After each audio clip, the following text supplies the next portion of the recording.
শুভ সন্ধ্যা জানিয়ে শুরু করছি আজকের topics about tense, type of tense and classification of tenses with multi examples and Bengali translation also. So let's get started. Tense introduction.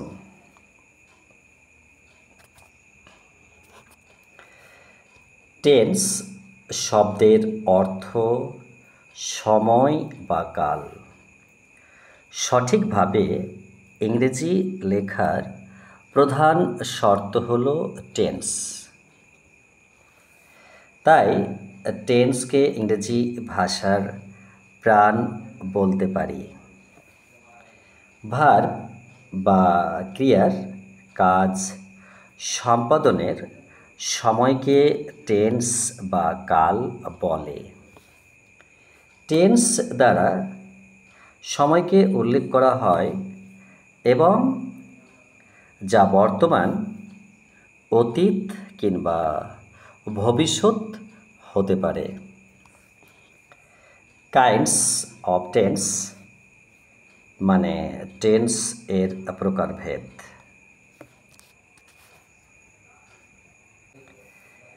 এক, present tense মানে বর্তমান কাল।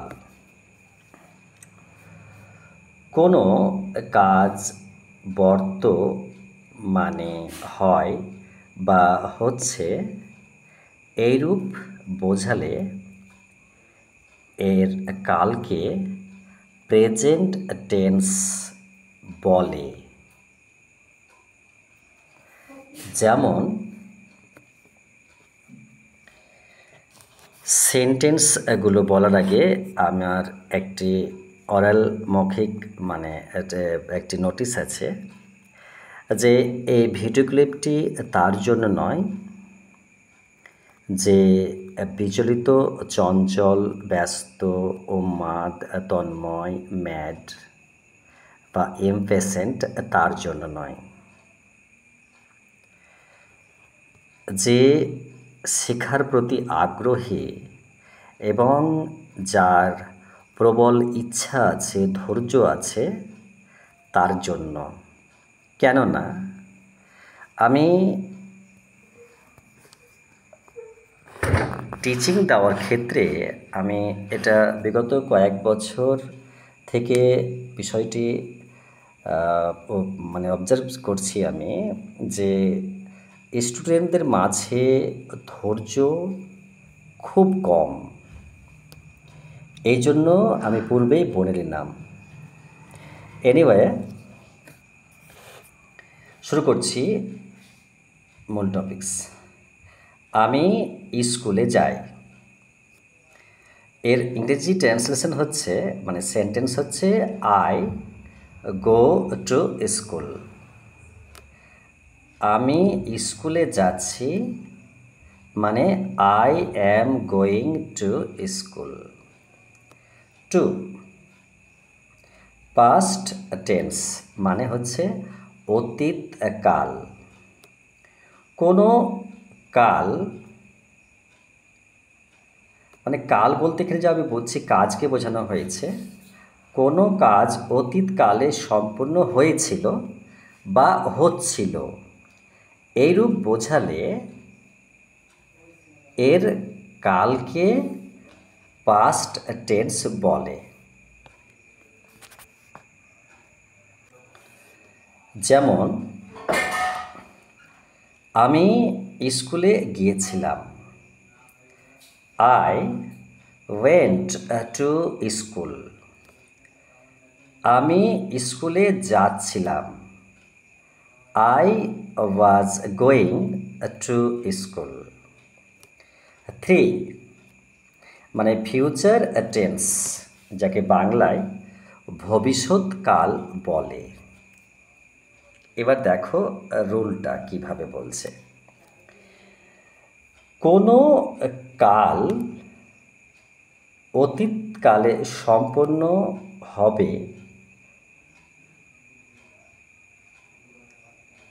এটা ভুল লেখা আছে, এটা ভুল লেখা আছে, সরি। কোনো কাজ মানে কোনো কাজ ভবিষ্যৎকালে সম্পূর্ণ হবে বা হতে থাকবে, তোমরা একটু ভালো করে লক্ষ্য করবে, এটা এটা ফিউচার টেন্স লেখা আছে, মানে ভবিষ্যৎকালে হবে বোঝাচ্ছে, একটু ভুল আছে এখানে। থাকবে এইরূপ বোঝালে এই কালকে ফিউচার টেন্স বলে, হ্যাঁ, তার মানে এটা কনফার্ম হয়ে গেল, ভুল আছে। যেমন যেমন দেখো আমি সেন্টেন্সটি পড়ছি, যেমন আমি স্কুলে যাব, এটা বলছি, তার মানে বলছে যে I shall go to school, I shall go to school, okay. আমি স্কুলে যেতে থাকবো, তাহলে I shall be going to school. এইটাকে, এই টেন্সটাকে বলে, পরে বিস্তারিত দেয়া আছে, তো এই টেন্সটাকে বলে ফিউচার ইনডেফিনিট টেন্স, আর এই সেন্টেন্সটাকে বলে, টেন্সটাকে বলে ফিউচার কন্টিনিউয়াস টেন্স, ওকে। এবার দেখো, এবার ক্লাসিফিকেশন আসছি। প্রতিটি টেন্সকে আবার 4 ভাগে ভাগ করা হয়, ভালো করে লক্ষ্য করো এবং স্থির মনোযোগ রাখো। তো তাহলে প্রতি টেন্সকে আবার 4টি ভাগে ভাগ করা হয়। এবার আসছি ডিটেলসে, মানে ক্লাসিফিকেশনের ডিটেলসে আসছি। এবার দেখো প্রেজেন্ট, এখানে প্রেজেন্টটা আমি হাইড করে দিলাম, মার্ক করে নিচ্ছি, এটা প্রেজেন্ট টেন্স, ঠিক আছে, মানে বর্তমানে কি হয় দেখো। এবার বর্তমানের ক্লাসিফিকেশন হচ্ছে, দেখো ভালো করে লক্ষ্য করো, যে 1, তাহলে প্রেজেন্ট ইনডেফিনিট টেন্স মানে হচ্ছে সাধারণ বর্তমানকাল। 2, প্রেজেন্ট কন্টিনিউয়াস টেন্স মানে চলমান বর্তমানকাল। 3, প্রেজেন্ট পারফেক্ট টেন্স মানে পুরা ঘটিত বর্তমানকাল। 4, প্রেজেন্ট পারফেক্ট কন্টিনিউয়াস টেন্স মানে পুরা ঘটমান বর্তমানকাল। এবার অ্যাজ ইট ইজ মানে যেমন দেখলে, শুধু একটু লক্ষ্য করতে হবে ডিপলি। দেখো পাস্ট টেন্স মানে যেটা অতীতকাল, যেটা ঘটে গেছে, সেটার ক্লাসিফিকেশন দেখো ভালো করে। অ্যাজ ইট ইজ যা বললাম তাই। তাহলে 1, পাস্ট ইনডেফিনিট টেন্স মানে সাধারণ অতীতকাল। 2, পাস্ট কন্টিনিউয়াস টেন্স মানে চলমান অতীতকাল। পাস্ট পারফেক্ট টেন্স মানে পুরা ঘটিত অতীতকাল। আর পাস্ট পারফেক্ট কন্টিনিউয়াস মানে হচ্ছে পুরা ঘটমান অতীতকাল। এবার অ্যাজ ইট ইজ আবার কিন্তু ফিউচার, ওকে। দেখো তাহলে ফিউচার মানে ভবিষ্যৎ, ফিউচার ইনডেফিনিট টেন্স মানে যেটা প্রেজেন্টের বলা ছিল, শুধু এই শব্দটা চেঞ্জ হয়ে যাচ্ছে, হ্যাঁ। বাকি অ্যাজ ইট ইজ বলতে হবে কি আমাকে, না তুমি নিজে দেখে নিবে। দেখো তাহলে সাধারণ ভবিষ্যৎকাল, চলমান ভবিষ্যৎকাল, পুরা ঘটিত ভবিষ্যৎকাল আর পুরা ঘটমান ভবিষ্যৎকাল। মাস্টার অফ টেন্স বইটা দেখলে একবারে ডিটেলসে এইভাবে দেখা যাবে, কোথাও একটু চেঞ্জেবল হবে, ওকে। আসছি কিন্তু এবার উদাহরণস্বরূপ এবং ডেফিনেশন, স্ট্রাকচার, রুল যা কিছু হয় সব বলে দেবে কিন্তু। আর টেন্সের ক্লাসিফিকেশনে আসছে এবার, নাম্বার 1 যেটাকে বলা হয়, এটা 1 ধরে রাখবে, 1 বলবে, এটা 1, ওকে, 1 কিন্তু প্রেজেন্ট ইনডেফিনিট টেন্স, এর মানে তো আগেই বলে দেওয়া হয়েছে। তো দেখো কোনো কাজ মানে এই বিষয়টা খুব ভালো করে মনে রাখতে হবে কিন্তু, হ্যাঁ। এই কথাটা পুরো এটা লাইফ টাইমের জন্য মনে রেখে দাও এই বিষয়টা, এই যেটা আন্ডারলাইন করলাম। কোনো কাজ বর্তমানে হয় বোঝালে বা অভ্যাসগত কাজ সত্য বোঝালে, চিরন্তন সত্য, তাকে কিন্তু প্রেজেন্ট ইনডেফিনিট বলা হয়। চিরন্তন সত্য ঘটনা, নিকট ভবিষ্যৎ অভ্যাস প্রভৃতি বোঝাতেও এই টেন্স ব্যবহার করা হয়, ঠিক আছে। এই কথাগুলো মাথায় রাখবে কিন্তু, এগুলো দেখো এবার মিলে যাবে কিন্তু। এই টেন্সের মানে সেন্টেন্সটি কিভাবে গঠন করা হয় সেটাই কিন্তু এবার বোঝানো হচ্ছে। দেখো যে স্ট্রাকচার মানে গঠন যেটাকে বলা হয়, এখানে লিখেই দিয়েছে যে প্রথমে সাবজেক্ট বসবে, প্লাস বলছে মেন ভার্ব বসবে, প্লাস অবজেক্ট বসবে, 3টে বিষয়। তাহলে এই সেন্টেন্স গঠন করার আগে যেটা শেখা প্রয়োজন, যে সাবজেক্ট কাকে বলে, অবজেক্ট কাকে বলে, বা সে একটা সেন্টেন্সের পার্ট কটি, তাহলে কোনটা মেন ভার্ব বলে, কোনটা অক্সিলারি ভার্ব বলে, একটা সেন্টেন্স থেকে অবজেক্ট কীভাবে ব্যবহার করতে হবে, ভার্বকে কী বলতে হবে তবেই অবজেক্ট বেরিয়ে আসবে, ভার্বকে কী বললে সাবজেক্ট বেরিয়ে আসবে, এই বিষয়গুলো গ্রামার বই থেকে একটু দেখে নাও, খুব ডিটেলসে সুন্দর করে বোঝানো হয়েছে, ওকে। এবার দেখো মূল ভার্বের প্রেজেন্ট ফর্ম ব্যবহৃত হয়, ঠিক আছে, একটা কথা দিয়ে আমি বুঝিয়ে দিচ্ছি, আসছি সেন্টেন্সে, তবে আমি আরও ডিটেলসে বলছি। তবে সাবজেক্ট মানে কর্তা, সাবজেক্ট কর্তা বলা হয়। আবার দেখো, যদি থার্ড পারসন সিঙ্গুলার নাম্বার হয় তাহলে মূল ভার্বের শেষে এস বা ইএস যোগ করতে হয়। এখানে একটা কথা বলতে আমি বাধ্য হচ্ছি যে শুধু মূল ভার্বের শেষে এস বা ইএস বসে না, আরেকটা জিনিস আছে যেটা আই ইএসও বসে কিন্তু। এটা দেখবে তোমরা কোথাও শেখার আগ্রহ রাখো এবং প্রয়োজন বোধ করো, আবিষ্কার হয়ে যাবে কিন্তু। ঠিক আছে, আই ইএসও বসে, এটা বই খুব কম লেখা থাকে। তো যাই হোক, এবার দেখো কি বলছি, যে উদাহরণ, অ্যাকচুয়ালি এটা উদাহরণ দিয়েছে কিন্তু এটা উদাহরণ হবে। সে প্রতিদিন স্কুলে যায়, তাহলে he goes to school every day. তাহলে এখানে হি মানে সে, গোজ মানে গো থেকে গোজ হয়েছে, কেন হয়েছে, এই যে বলল যে, তবে সাবজেক্ট যদি কর্তা যদি থার্ড পারসন হয় তাহলে দেখো এই সাবজেক্ট কিন্তু, এটা সাবজেক্ট, এটা কিন্তু কর্তা, মানে সাবজেক্ট মানে বাংলায় কর্তা বলে, এটা কিন্তু সিঙ্গুলার নাম্বার আছে থার্ড পারসনে, তার জন্য ভার্বের সাথে এস বাই এস বসেছে। ওকে, এটা দেখো আবার কিন্তু আই ইউসও বসে, সেটা কিন্তু জানার আগ্রহ রাখলাম এবং দেখার অনুরোধ রাখলাম। আচ্ছা, তারপর দেখো টু মানে প্রতি, স্কুল মানে বিদ্যালয়, এভরি মানে প্রতিটি, আর ডে মানে দিন। এখানে হি হলো সাবজেক্ট কিন্তু থার্ড পারসন সিঙ্গুলার নাম্বার, দেখো তাই গো ভার্বের শেষে ইএস ব্যবহৃত হয়ে যেমন গোজ হয়েছে, দেখো এখানে আরও বলে দেওয়া হয়েছে। আচ্ছা, তো আমি এবার সে প্রতিদিন স্কুলে যায়, তাহলে মানে এটি একটি নিয়মিত অভ্যাস, তাই এই ধরনের বাক্য হলে, মানে বাক্যটাকে ইংরেজিতে সেন্টেন্স বলে, তো সবসময় প্রেজেন্ট ইনডেফিনিট টেন্স করতে হবে। বাংলা বাক্য চেনার উপায়, বাংলা ক্রিয়ার মানে ভার্ব শেষে এ, অ, আ, ই, ও, এন, এস, আন, আই ইত্যাদি থাকে। আরও কিছু উদাহরণ দেখা যাক। সূর্য পূর্ব দিকে উদিত হয়, দেখো তাহলে কি লিখেছে, the sun rises in the east. ঠিক আছে, তাহলে দ্য সান এখানে দুটো মানে সূর্যটি, রাইজেস মানে উত্তোলন হওয়া বা ওঠা, ইন দ্য ইস্ট মানে পূর্ব দিকে, শেষ কথা।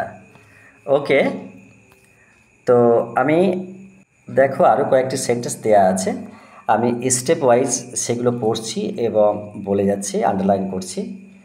পৃথিবী সূর্যের চারিদিকে ঘোরে, the earth moves around the sun. এটা একটা সেন্টেন্স এবং এইটা একটা এলিমেন্ট, এটা একটা এলিমেন্ট, এটাও এলিমেন্ট। তো এই সেন্টেন্সের বাংলা অনুবাদ সে তো পেয়ে যাচ্ছ এখানে, কিন্তু এলিমেন্টেরগুলো ভেঙে ভেঙে বোঝার চেষ্টা করো। সাপোজ দি মানে টিটা খানাখানি, এটা কোন আর্টিকেল, এটা ডেফিনেট আর্টিকেল। আর্থ মানে পৃথিবী, এটা পার্টস অফ স্পিচ কোন ভাষা। মুভ মানে পার্টস অফ স্পিচ কোন কোন পার্ট। রাউন্ড মানে কোন পার্ট, কোন পার্টস অফ স্পিচ, এগুলো জানতে হবে কিন্তু। ওকে, আচ্ছা, আমি দিনে 8 ঘন্টা পড়ি, তাহলে I read 8 hours a day. In a day বললে একটু কেমন হতো, তাহলে I read 8 hours a day. আমি তোমার সাফল্য কামনা করি, I wish you all success. আমি ভাত খাই, আই ইট রাইস। আমি স্কুলে যাই, আই গো টু স্কুল। এখানে একটা জিনিস খুব ভালো করে মনে রাখতে হবে, আই, ওই, আস, মানে আই মানে আমি, ওই মানে আমরা, আস মানে আমাদিওকে, এগুলো কিন্তু ফার্স্ট পারসন। ইউ মানে তুমি বা তোমরা, ইউর মানে তোমার, এটা কিন্তু সেকেন্ড পারসন। ওকে, আসছি থার্ড পারসনের ডিটেলসে, যে হি মানে সে, সি মানে সে, ইট মানে ইহা, এবং সমস্ত নাম থার্ড পারসন। ওকে, আশা করছি বুঝে গেছে। আমি সেকেন্ড পার্টে তোমরাকে আরও একবার স্বাগত জানাচ্ছি, কেননা যে এই স্বাগতের সাথে সাথে একটি নোটিশও আছে, যে যদি ভাবো যে ভিডিও ক্লিপটি একবারে টেনে টেনে দেখে নিব এবং শিখে নিব, ইম্পসিবল, আদৌ সম্ভব না। আর যদি ভাবো যে না আমি সেন্টেন্সের 12টা পার্ট 12টা পার্টের বিষয় 12টা দিনে বা 12 সপ্তাহে আমি শিখবো, তাহলে অবশ্যই হবেই হবে। It is universal truth. I can challenge about it with you. Okay, তো দেখো যে আমি সেকেন্ড ক্লাসিফিকেশনে এসে গেছি যে প্রেজেন্ট কন্টিনিউয়াস টেন্স, মানে প্রেজেন্ট মানে বর্তমান, আর কন্টিনিউয়াস মানে ক্রমাগত, যেটাকে চলমান বলা হয়, আর টেন্স মানে কাল সময় যাকে বলা হয়। এনিওয়ে, আমি শুরু করেছি, তখন শেষর লক্ষ্য রাখছি। দেখো যে বর্তমান কালে কোনো কাজ হচ্ছে বা চলছে, মানে কাজটি এখনই হচ্ছে এবং নিকট ভবিষ্যতে চলবে, এইরূপ বোঝালে প্রেজেন্ট কন্টিনিউয়াস টেন্স হয়। তাহলে এর স্ট্রাকচার কী হচ্ছে, মানে গঠন প্রণালী কী হচ্ছে? দেখো, প্রথমে সাবজেক্ট বসবে, সাবজেক্ট প্লাস পার্সন ও নাম্বার অনুসারে এম, ইজ, আর এগুলো অক্সিলারি ভার্বের মধ্যে পড়ে বসে, এবং মূল ভার্বের মানে মেন ভার্বের মানে প্রিন্সিপাল ভার্বের শেষে আইএনজি বসবে। সাপোজ কাম থেকে কামিং, ডু থেকে ডুইং, এরকম ধরনের। এবং স্ট্রাকচার কী হবে? প্রথমে সাবজেক্ট প্লাস অক্সিলারি ভার্ব, তারপরে মেন ভার্ব মানে মূল ভার্ব, আর তারপরে প্লাস আইএনজি মানে পার্টিসিপল প্রেজেন্ট। ওকে, আচ্ছা, এবার দেখো কীভাবে চিনতে পারবে সেন্টেন্সটি। সেন্টেন্সের কতগুলো বিষয় খুব সহজ করে দেয়া আছে, যে বাংলা বাক্যে চেনার উপায়। বাংলার ক্রিয়া বা ভার্ব এর শেষে তেছি, তেছো, তেছে, তেছেন, ছ, ছি, ছে, ছেন, ছি, ছেন ইত্যাদি থাকে। উদাহরণ, যে বাঘ গর্জন করছে, the tiger is roaring, roaring মানে গর্জন করা। আমার মা রান্না করছে, মাই মাদার ইজ কুকিং, তিনি আজ এখানে আসছেন, he is coming here today.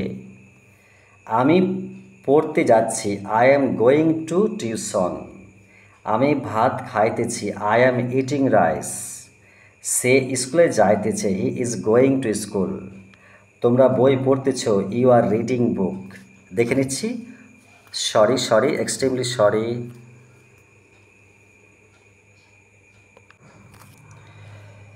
একটু ট্রাভেল শুরু হয়েছিল, কারণ কিছু ভিজুয়াল ট্রাভেল থাকার জন্য। এখানে মনে রাখতে হবে যে আয়ের পরে এই যে অক্সিলারি ভার্ব অ্যাম বসবে, এবং হি মানে সে, সি মানে সে, ইট মানে হেয়া, এবং এই সব থার্ড পারসন সিঙ্গুলার নাম্বারের শেষে ইজ বসবে। উই মানে আমরা, ই মানে তুমি, দে মানে তাহারা, এবং প্লুরাল সাবজেক্টের শেষে আর বসে। একটু শেখার আগ্রহ রাখো, আমি তো জানি ওটাই। আচ্ছা, তাহলে কন্টিনিউয়াস সমাপ্তি করেছি। নাম্বার 3 পারফেক্টে এসেছি এবং শুরু করতে চলেছি। দেখো, বর্তমান কালে কোনো কাজ এইমাত্র শেষ হয়েছে, কিন্তু তার ফল এখনও বর্তমান আছে, এইরূপ বোঝালে প্রেজেন্ট পারফেক্ট টেন্স হয়। গঠন প্রণালীর মানে যেটাকে স্ট্রাকচার বলে, প্রথমে সাবজেক্ট বসবে, সাবজেক্টের পরে পার্সন ও নাম্বার অনুসারে হ্যাভ, হ্যাজ বসে, এবং মূল ভার্বের পাস্ট পার্টিসিপল ব্যবহৃত হয়। সাপোজ কোনগুলোকে বলে আমি একটু বলে দিই তোমরাকে। যেমন রিড মানে পড়া, তো রেড আবার কিন্তু রেডেই হয়। কিন্তু কাম, কাম। কিন্তু সহজ করে বলতে গেলে যে ভার্বটি হবে, যেমন ডু, ডিড, ডান। এই ডান, এই 3 নম্বর ফর্মটা, এটাকে পিপি বলে, মানে পাস্ট পার্টিসিপল বলে। এই ফর্মটা কিন্তু এই টেন্সে ব্যবহার করা হয়। ওকে, এবার দেখো এখানে স্ট্রাকচার বলেছে কি, সাবজেক্ট, তারপরে হ্যাজ স্ল্যাশ হ্যাভ, তারপরে past participle of main verb, এখানে বলেছে বাকি অংশ বাংলায়। দেখো, তারপর দেখো চেনার উপায় কি বলেছে। এই চেনার উপায়টা আমি বাংলা বাক্য চেনার উপায় কিভাবে বুঝতে পারবে, খুব সহজ বিষয়। বাংলায় ক্রিয়ার শেষে ইয়াছো, ইয়াছে, ইয়াছি, ইয়াছে, ইয়াছেন, ইয়াছো, ইয়াছো, ইয়াছি, ইয়াছে, ইয়েছো, ইয়াছেন ইত্যাদি বসে।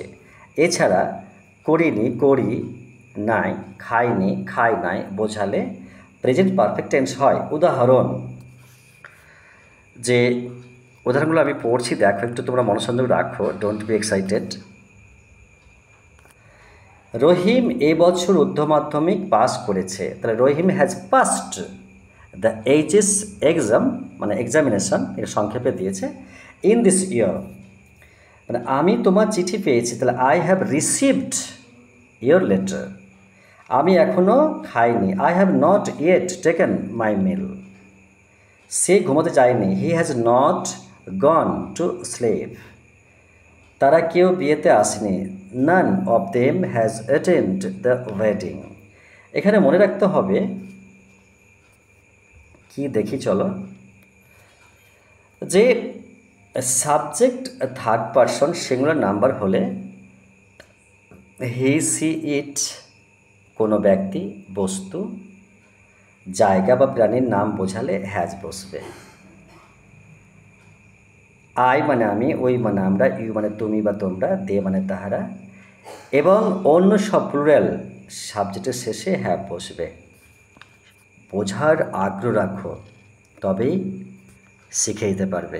ওকে, 3 নাম্বার শেষ করেছি, আসছি 4-এ। শুরু করছি প্রেজেন্ট পারফেক্ট কন্টিনিউয়াস।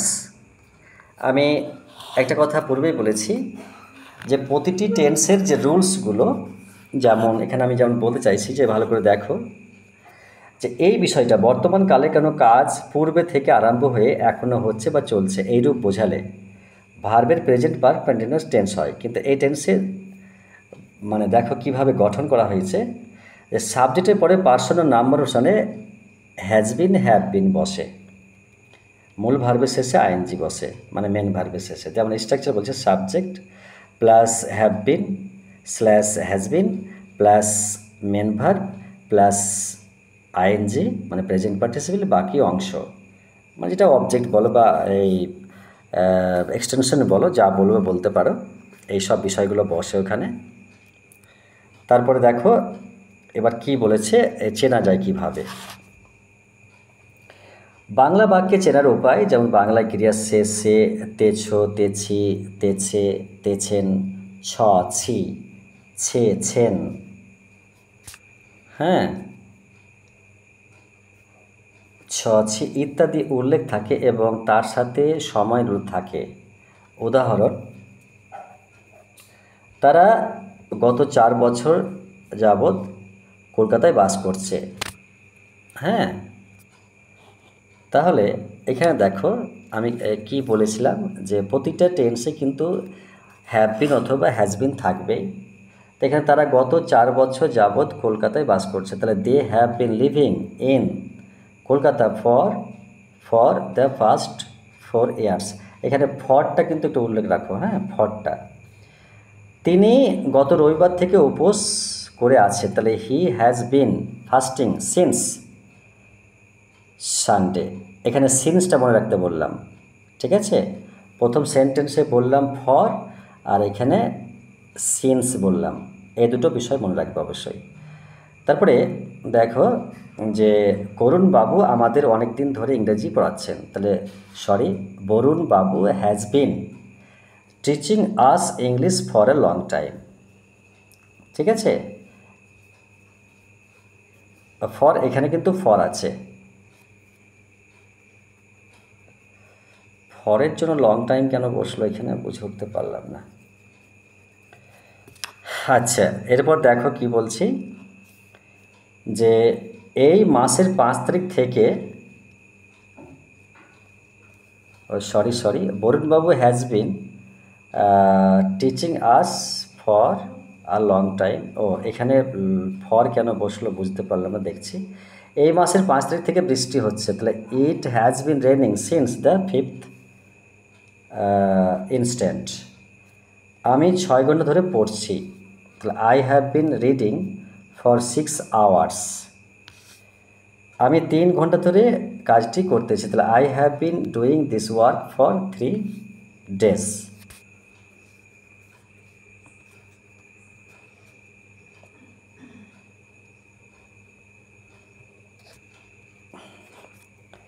নোট, এক্ষেত্রে সিন্স ব্যবহার করা হবে শুধুমাত্র point of time and past tense এর ক্ষেত্রে। 3 কিংবা বার এর ক্ষেত্রে সিন্স অর ফ্রম হবে। সব টেন্সের ক্ষেত্রে ফ্রম ব্যবহার করা যায়। অনেক বেশি সময় এক্ষেত্রে কোনো ব্যক্তিগত ক্ষেত্রেও ফ্রম ব্যবহার করা হয়। পিরিয়ড অফ টাইম ক্ষেত্রে অর্থাৎ কোনো নির্দিষ্ট সময়ের ব্যাপ্তি বোঝাতে হলে ফর ব্যবহার করা হয়। নোট মানে যেটা লক্ষ্য করা যে নোট সাবজেক্ট যদি থার্ড পারসন সিঙ্গুলার নাম্বার হয় তবে হি সি ইট, অথবা কোনো ব্যক্তি বস্তু জায়গা বা প্রাণীর নাম বোঝালে হ্যাজ বিন বসবে, যেমন আই উই ইউ দে, এবং অন্য সব ফুলের সাবজেক্টের ক্রিয়া শেষে হ্যাভ বিন বসবে। ওকে, শেষ করলাম প্রেজেন্টের চারটি মানে ক্লাসিফিকেশন। এরপর পাস্টের বিষয়ে আমি পড়ব বা আমি আগামী বলছি। Thank you, good night.